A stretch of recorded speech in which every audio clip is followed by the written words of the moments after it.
Silver पे थोड़ी सी बात कर लेते हैं फटाफट। आज जो है सिल्वर के अंदर हम देख रहे हैं कि 4% के, जरा एक बार भाव भी दिखा दीजिए स्क्रीन पर। तो इस सेगमेंट को हम कोशिश करेंगे जितनी जल्दी अपलोड कर सकें। तो देखिए जरा, अभी जो है अगर हम सिल्वर की बात करें तो 3.5% के आसपास की तेज़ी देख रहे हैं, दिखाई दे रही है एमसीएक्स पे। सुबह जो है और ज़्यादा तेज़ी थी, 4% से ज़्यादा की तेज़ी थी। कॉमेक्स में अगर हम देखें सिल्वर के प्राइसेस में तो करीब 5% के आसपास की तेज़ी देखने को मिल रही है, और सुबह से थोड़ा सा हल्का हुआ है लेकिन अभी भी सिल्वर में मजबूती है। गोल्ड की बात करें तो गोल्ड में भी हम देख रहे हैं मजबूती देखने को मिल रही है। कॉमेक्स और एमसीएक्स दोनों में ही 1% के आसपास की मजबूती यहाँ पर देखने को मिल रही है। बड़ा सवाल अभी सोने चांदी में क्या करना चाहिए, क्या जो ये अनिश्चितता का माहौल है इसमें चांदी की सोने की चमक और बढ़ेगी, और क्या जो ईटीएफ्स को लेकर के लोगों के सवाल हमारे पास आए हुए हैं, कल भी आ रहे थे, तो उसको थोड़ा सा हमने कहा कि एड्रेस कर लें, एक 10 मिनट का सेगमेंट करके इसको दर्शकों के लिए उपलब्ध कराया जाए। शुरुआत करना चाहेंगे अमाला जी, आपसे शुरू करते हैं। बताइए जरा क्या आपका व्यू है अभी एमसेक्स पे, जो है सिल्वर में जो मजबूती देखने को मिल रही है और जो एक अनसर्टेनिटी का माहौल है, ऐसे में क्या राय है आपकी चांदी को लेकर के? चांदी और सोना दोनों के लिए एक बहुत ही कॉमन राय है विपुल जी। अपने पोर्टफोलियो में इस कंडीशन में अप टू 15% आप सोना चांदी रख सकते हो इक्वल वेटेज के साथ में। अगर थोड़ा सा हाई, अगर आपके पास में थोड़ा रिस्क एपेटाइट ठीक ठाक है तो चांदी 10% रखो और गोल्ड रखिए 5%। और अगर आपका रिस्क एपेटाइट थोड़ा सा न्यूट्रल वाला है या कम है, जिसको बोल सकते हैं मॉडरेट है, तो सोना 10% रखो और चांदी 5% जरूर रखिए अपने पोर्टफोलियो में। ये तो है एक बेसिक अंडरस्टैंडिंग। अगर आपका रिस्क एपेटाइट भी बहुत ही कम है उस कंडीशन में भी पोर्टफोलियो में इतना वेटेज हमेशा लेके चलिए। नाउ मुझे याद है चांदी को लेकर के हमने पिछले हफ्ते बात की थी, एंड मैंने बोला था कि 2.75 आराम से आ जाएगा, एंड इट इज नाउ। अब यहाँ से जब आप दोबारा इन सब चीजों के प्राइस को देख रहे हैं तो आप चांदी का ना मैं सिल्वर का फ्यूचर चार्ट आपको रेफर करूंगी, जो अभी मई मंथ का है। एक सेकेंड, यस। तो ये बहुत क्लियरली दिख रहा है कि मई मंथ का जो फ्यूचर है, यानी नेक्स्ट मंथ में जो एक्सपायरी होगी, वहां पर आपको, अगर आपको स्पॉट चार्ट पर देखना है तो आपके लिए स्पॉट चार्ट पर एक सपोर्ट के तौर पर निकल के आता है लगभग 2,45,000 रुपए। और कोई भी अपसाइड की ट्रेड आप प्लान कर रहे हैं, पहले ट्रेड की बात करेंगे, फिर इन्वेस्टमेंट तो करना ही है, मतलब वो तो है ही। अगर आप ईटीएफ्स में इन्वेस्टमेंट कर रहे हो चांदी के, सोने के, सो अपनी सिप्स को कंटिन्यू रखो अंटिल आपका वो जो कैप है, जो स्टार्टिंग में जो कैप बताया है 10 का और 5 का और 5 का और 10 का अकॉर्डिंग टू रिस्क एपेटाइट, अगर जब तक वो वहां नहीं पहुंच जाता तब तक आप अपनी सिप्स को कंटिन्यू कर सकते हैं। नाउ ये एक बैलेंस होगा। नाउ अभी यहाँ पर अगर हम देखें तो मुझे आराम से लगता है कि आपका चांदी 2,85,000 इस हफ्ते आना चाहिए मोस्ट लाइकली, मतलब कम से कम 16 मार्च 15 मार्च के आसपास तक 2,85,000 चांदी आना चाहिए। हाउएवर आपका डाउन साइड में 2,45,000 का स्टॉप लॉस मेंटेन करना है। बट क्या 285 के बाद में कोई रिवर्सल के एक्सपेक्टेशन में देख रही हूँ? नो। यहाँ पर आपको स्लो ही सही लेकिन आपको बहुत ट्रेंड मिलेगा। ठीक, बहुत शानदार है। चलिए अंशुल जी की टिप्पणी ले लेते हैं, फिर रशीद सर की टिप्पणी लेते हैं। अंशुल सर, आपका व्यू क्या है? ये जो रिकवरी है क्या कहाँ तक जाती हुई दिखाई दे रही है, और ख़ास तौर से जो सिचुएशन अभी इंटरनेशनल देखने को मिल रही है? सर मैं कहूँगा पहले रजत की टिप्पणी ले लीजिए, फिर मैं एक बार स्क्रीन शेयर करके पूरा क्रूड और सिल्वर रन थ्रू कर दूंगा आपको। चलिए ठीक है। रजत सर, आप क्या बुलिश है, या जो आप सिनेरियो अंतर्राष्ट्रीय बता रहे हैं, ऐसे में क्या आपको लग रहा है कि अगर मार्केट टूटेगा तो गोल्ड सिल्वर में क्या तेजी बढ़ सकती है? सर पहले भी हम ये डिस्कस कर चुके हैं, और गोल्ड जिस तरीके से पोजीशनड है अच्छा लग रहा है। जिस तरीके से पोजीशनड है मैं समझता हूँ बहुत जल्दी आपको 178 से 182 के लेवल्स दिखाता हुआ ये देखने को मिल सकता है। हल्का सा रेजिस्टेंस गोल्ड में आपको देखने को मिल सकता है 1,68,000 पे। जैसे ही क्रॉस करेगा फर्दर अपसाइड आपको देखने को जरूर मिल जाएगा। सिल्वर पे मैं बहुत ज्यादा बुलिश नहीं हो पा रहा हूँ, पहले भी नहीं हो पा रहा था। सिल्वर जिस तरीके से पोजीशनड है थोड़ा सा अपसाइड आपको दिखाएगा, 276 पे पोजीशनड है, हो सकता है 298 से 302 तक के लेवल्स दिखा दे। ठीक। अंशुल सर, आप चार्ट दिखाने वाले थे तो मैं चाहूँगा थोड़ी सी ज्ञानवर्धन कर दीजिए हमारे दर्शकों का, जो लोग टेक्निकल चार्ट भी देखना चाहते हैं। तो चार्ट दिखे तो बताइएगा। जी सर, बिल्कुल। मुझे लगता है कि जी आ गया था। जी सर। जी, कल सर जब क्रूड ऑयल 114.15 चल रहा था तब हम ये डिस्कस कर रहे थे कि ऑलमोस्ट टॉप आउट हो रहा है, और ये लास्ट लेवल है 111 का। अगर इसके नीचे निकलता है तो फिर हम डाउनसाइड देखेंगे। अब हुआ क्या, 4 घंटे पे ये शॉर्ट टर्म टॉप था, ये फर्स्ट लाइन ऑफ डिफेंस था। अगर नया हाई बनना था या ऊपर जाना था तो 111 से जाना था।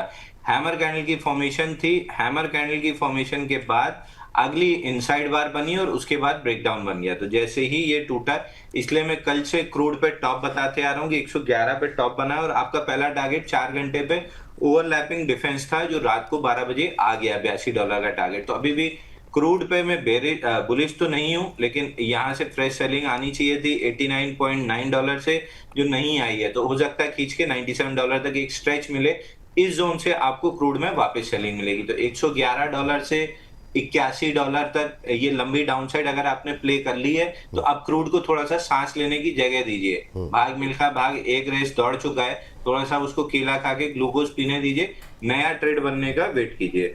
अब आते हैं सिल्वर पे। सिल्वर पे अभी मेरे लिए कोई फ्रेश ट्रेड नहीं है, उसकी वजह बता देता हूँ। पहली चीज, वीकली पे कोई फेयर वैल्यू गैप नहीं है, इसलिए मेरे लिए कोई ट्रेड नहीं बन रहा है। डेली पे कोई फेयर वैल्यू गैप नहीं है, इसलिए मेरे लिए कोई ट्रेड नहीं बन रहा है। दूसरी चीज, ये जो 20% गिरा था 2 दिन में, इस कैंडल के अंदर 1 2 3 4 आज 5वां इनसाइड डे है। तो इनसाइड बार में कंसोलिडेशन होती है और कंसोलिडेशन में उलझने की जगह क्लियर ब्रेकआउट का वेट करना चाहिए। तो या तो 91.60 के ऊपर निकले, $91.60 के ऊपर निकले तो फिर कुछ तेजी बनेगी $97 तक की, या फिर ब्रेकडाउन दे 77.84 के नीचे तो फिर कुछ मंदी बनेगी नीचे में, वापस से वही $67-68 $70 की जी बनेगी। जब तक इसके अंदर है, आपकी आवाज, मैं आपको व्यू दे सकता हूँ जी आपकी आवाज चली जा रही सर। जी, जी हाँ, ऊपर या नीचे ट्रेडर, मेरे पास कोई भी ट्रेड। सर आपकी आवाज़ नहीं आ रही, इसको जरा एक बार पीसीआर की टीम जरा बातचीत एक बार करिए जरा सर से, एक बार चेक कीजिए। लेकिन इस बीच रविंदर सिंह जी की एक टिप्पणी आई है, वो भी आप लोग सुन लीजिए। रविंदर सिंह जी कहते हैं कि अंशुल सर को सुनते हैं तो लगता है कि कुछ दिन में सब कुछ ठीक हो जाएगा, उसके बाद जब रचित सर को सुनते हैं तो लगता है दुनिया ख़त्म होने वाली है। तो ये टिप्पणी आई है हमारे दर्शकों की तरफ से, रविंदर सिंह जी की टिप्पणी। तो ये एक बार स्क्रीन पर दिखा दीजिए तमाम हमारे जो एक्सपर्ट्स हैं उनको। आवाज़ आ रही है सर आपको अंशुल सर?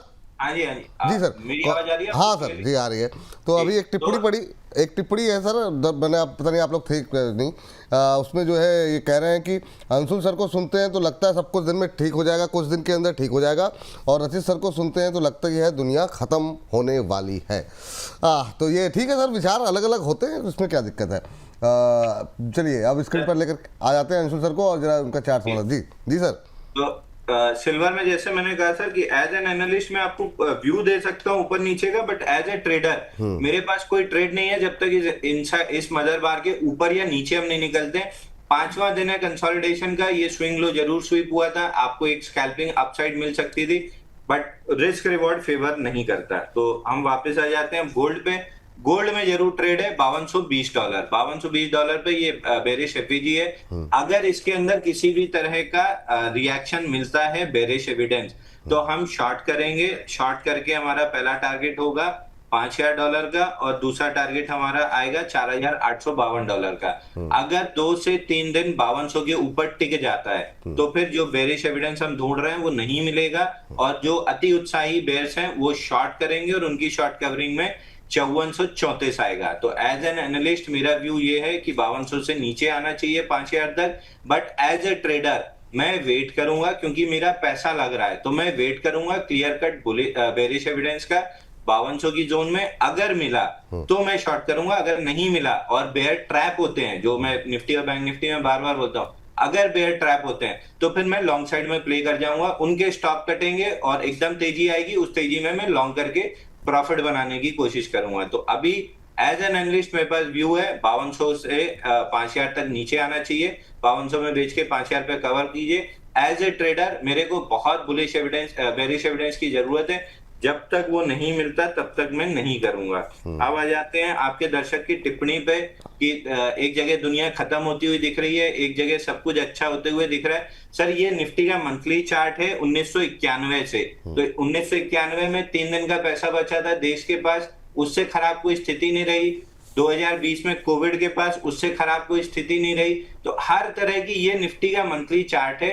आप जितनी खराब चीजें सोच सकते थे या बाजार में हो सकता था, सब हो गया है। उसके बाद भी निफ्टी कहाँ खड़ी है, 290 से आज 24,175 पे खड़ी है। तो सब चीज हो जाएगा, युद्ध पुद्ध सब चीज खत्म हो जाएगी। एक समय के बाद जब आप पलट के देखेंगे, आपको दिखेगा कि अपॉर्चुनिटी थी। आज 30,000 पे खड़े हैं, 35,000 पे खड़े हैं, 36,000 पे खड़े हैं। तो मैं फिर वही चीज बार बार बोलता हूँ, इससे कोई फर्क नहीं पड़ता कि बाजार आप 25,000 पे खरीद के 30,000 पे बेच रहे हैं, 24,000 पे खरीद के 30,000 पे बेच रहे हैं, 22,000 पे 30,000 पे खरीद के 30,000 पे बेच रहे हैं।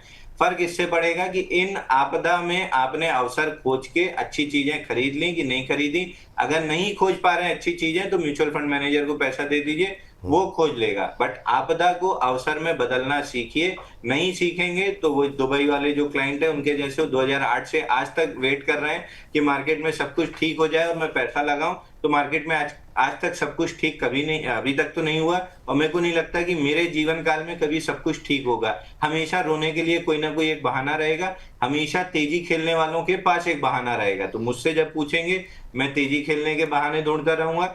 आप अभी रचित बेरिश है, कल को बुलिश हो जाएगा तो वो बुलिश वाले बहाने खोल लेगा। बट इन दी एंड हम पैसा कमा लेंगे, क्योंकि अगर वो मंदी में है तो वो शेयर खोज रहा है जहां पे शॉर्ट किया जा सकता है। मैं तेजी में हूं तो मैं तेजी वाले शेयर खोज के पैसा कमा ले रहा हूं। उसने एलएनटी में शॉर्ट करके पैसा कमा लिया, मैंने फिन केबल में टारगेट अचीव हो गया, आरआर केबल में टारगेट अचीव हो गया, मैंने तेजी खेल के पैसा कमा ली।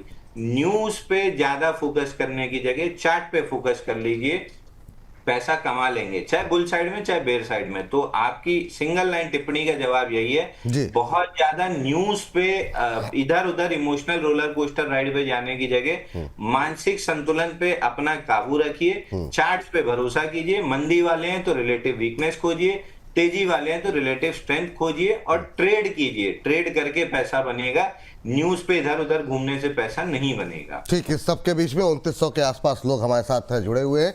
तो पहले तो सभी दर्शकों का तहे दिल से शुक्रिया, और आप सभी से एक ही निवेदन रहता है, जितना ज़्यादा हो सके कार्यक्रम को जो है वो ज़्यादा से ज़्यादा लोगों तक पहुँचाएँ। व्हाट्सएप स्टेटस पे लिंक को लगाएं, फेसबुक पे लगाएं, ट्विटर पे लगाएं लिंक को, ताकि ज़्यादा से ज़्यादा लोग इस कार्यक्रम के दर्शक बन सकें, इस परिवार का, द बोनस परिवार का हिस्सा बन सकें। अंबाला मैम, अगर यहाँ पे गोल्ड और सिल्वर को लेकर के आज अगले हफ्ते 10 दिन के लिए कोई पोजीशन लेनी हो, आप किस पर ट्रेड करना चाहेंगी और क्यों? सिल्वर ज्यादा मैं देखिए ऑप्शंस कर चुकी हूँ, तो मुझे वोलेटिलिटी भी चाहिए रहती है। तो अगर आपको मतलब इसीलिए शायद मुझे छोटे स्टॉक्स होते हैं जिनमें आपको बीटा ज्यादा रहता है, तो क्योंकि सिल्वर का बीटा ज्यादा है तो इसलिए वहां पर मेरा थोड़ा सा फोकस ज्यादा है, क्योंकि आपको वहां पर एक अच्छा अपसाइड का मूवमेंट बन सकता है। एंड नाउ सिल्वर को लेकर के अगर आपका एक ट्रेड आपको प्लान करना है, तो थोड़ी देर पहले हम लोगों ने बात की है कि 2,75,000 के आसपास है, वहां से हम लोग लॉन्ग हो सकते हैं। 2,45,000 का स्टॉप लॉस होगा, 280 मिनिमम अभी के लिए पहला टारगेट। अगर आप इंट्राडे पॉइंट ऑफ व्यू से पूछेंगे, 285 के लगभग एक पहला टारगेट बनता है आपका। इसके बाद आप इसको आगे के लिए चेस कर सकते हैं, जिसमें कि 292,000 आराम से आ सकता है। तो इस हिसाब से आप अपनी पोजीशंस को आराम से प्लान कर सकते हैं। यानी अगर टू बी स्पेसिफिक वापस से समराइज करूं, तो सिल्वर में लॉन्ग ट्रेड बनता है, जिसमें कि लगभग 10,000 पॉइंट आपको स्पॉट चार्ट पर मिलेंगे कम से कम एज अ फर्स्ट टारगेट, और दोबारा आपको उसमें लगभग 7,000 पॉइंट्स यानी 17,000 पॉइंट्स का ट्रेड आप उस स्पॉट चार्ट पर ढूंढ सकते हैं। बट फॉर दैट आपका स्टॉप लॉस 2,45,000 का है। तो पहले इसके हिसाब से रिस्क रिवॉर्ड उतना फेवरेबल नहीं है। आपका दूसरे टारगेट होते होते सिर्फ 17,000 पॉइंट मिलने, जबकि आपको स्टॉप लॉस जो है 20,000 पॉइंट का लगभग मेंटेन करना है। तो व्यू क्योंकि बुलिश है, तो उसी हिसाब से आप अपने ट्रेड को प्लान करिएगा। आप ऑप्शंस में भी इसको सिल्वर मिनी में या ऑप्शंस में रेफरेंस है, आप उसको ट्रेड कर सकते हैं लॉन्ग व्यू के साथ, और डायरेक्शनल ट्रेड चल जाएंगे। ठीक, रजी सर, आपका व्यू क्या होगा? अभी अगर पोजीशन लेनी हो ट्रेडिंग के लिहाज से हफ्ते 10 दिन से, आप किस पर दाव लगाएंगे, क्यों? तो ट्रेडिंग मैं कर नहीं पाता हूँ, और मैं यूजुअली इन्वेस्टमेंट्स, क्योंकि मैं 2-3% आप तो ऑप्शन स्ट्रेटजी बताते हैं, कैसी बात करते हैं आप? सर इतनी अच्छी कॉल देते हैं आप इंट्राडे के, आप कह रहे हैं आप ट्रेडिंग नहीं कर। सर वो ऑप्शन स्ट्रैटेजी ने तो मुझे और डरा दिया, क्योंकि उस दिन वो जो ऑप्शन स्ट्रैटेजी देके गए थे, उसके बाद जो कमेंट आया था कल की, हमारे पास अभी भी रखी है सर। 80 रुपए की ऑप्शन स्ट्रैटेजी 160 रुपए हो गई थी, वो कैरी फॉरवर्ड कर गए, अगले दिन वो 536 रुपए हो गई। तो अब सबको ये लग रहा है, ऐसा ना लगे कि कुछ ऐसा मैं करता हूँ ये मेरे काम है, नहीं मेरे काम नहीं है। हाँ, गोल्ड पे मैं क्यों हूँ सर, गोल्ड पे बुलिश सिर्फ इसलिए हूँ for a very simple reason कि एटलीस्ट 100 सालों में हमने ये सिचुएशन देखी नहीं है जो हम देखने वाले हैं। जी कोविड हमने देख लिया, लिबरलाइजेशन देख लिया, वर्ल्ड वॉर नहीं देखा था। जो अब देखने वाले हैं, सेफ हेवन्स में पैसा जाएगा, सेफ हेवन्स में पैसे के लिए गोल्ड में पैसा जाएगा। इसलिए गोल्ड पे जरूर मेरा एक बुलिश स्टांस है, और ये सिर्फ अगर आप इसको 1 से 1.5 साल 2 साल के इन्वेस्टमेंट के तौर पे ले रहे हैं तो अच्छा रिटर्न आपको देता हुआ दिख सकता है।